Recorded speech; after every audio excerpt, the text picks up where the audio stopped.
ഉരുൾപൊട്ടലുണ്ടായ ചൂരൽമലയിൽ താൽക്കാലിക ബെയിലി പാലം നിർമ്മിച്ച് ഇന്ത്യൻ കരസേനയുടെ എഞ്ചിനീയറിംഗ് വിഭാഗമായ മദ്രാസ് എഞ്ചിനീയറിംഗ് ഗ്രൂപ്പ്.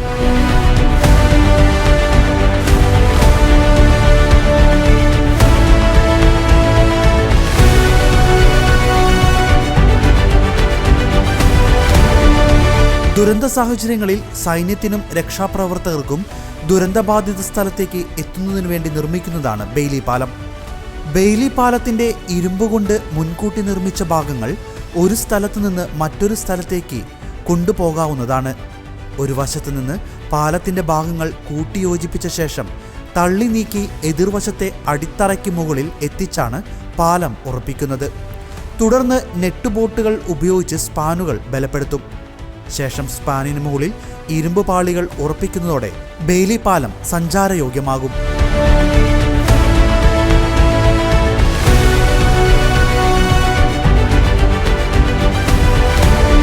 ബെയിലി പാലം നിർമ്മിക്കാൻ ക്രെയിനോ മറ്റ് ഉപകരണങ്ങളുടെയോ ആവശ്യമില്ല.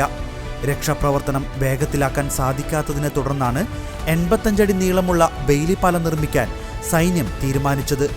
ചെറിയ മണ്ണുമാന്തി യന്ത്രം കടന്നുപോകാൻ സാധിക്കുന്ന തരത്തിലുള്ള പാലമാണ് സൈന്യം നിർമ്മിച്ചത്. ഡൽഹിയിൽ നിന്ന് വ്യോമസേന വിമാനത്തിലാണ് പാലത്തിന്റെ നിർമ്മാണ ഭാഗങ്ങളും ഉപകരണങ്ങളും കണ്ണൂരിലെത്തിച്ചത്. തുടർന്ന് 17 ട്രക്കുകളിലായി സാമഗ്രികൾ മുണ്ടക്കൈയിലെത്തിച്ചു. കണ്ണൂർ പ്രതിരോധ സുരക്ഷാ സേനയിലെ ക്യാപ്റ്റൻ പുരൻ സിംഗ് നഥാവത് ആണ് പ്രവർത്തനങ്ങൾ ഏകോപിപ്പിക്കുന്നത്. കേരളത്തിൽ ആദ്യമായി കരസേന ബെയിലി പാലം നിർമ്മിച്ചത് പത്തനംതിട്ട ജില്ലയിലെ അടൂർ ഏനാനത്തിലാണ്.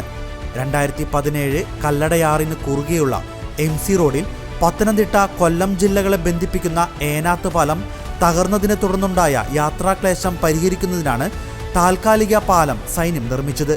ചെറിയ വാഹനങ്ങൾക്ക് മാത്രം കടന്നുപോകാൻ സാധിക്കുന്ന 55 മീറ്റർ നീളവും 3.5 മീറ്റർ വീതിയുമുള്ള ക്ലാസ് 18 വിഭാഗത്തിലുള്ള പാലമായിരുന്നു ഇത്. മദ്രാസ് എഞ്ചിനീയറിംഗ് ഗ്രൂപ്പിലെ 14ാം എഞ്ചിനീയറിംഗ് റെജിമെന്റിന്റെ മേൽനോട്ടത്തിൽ 50 സൈനികരാണ് നിർമ്മാണ പ്രവർത്തനത്തിൽ ഏർപ്പെട്ടത്.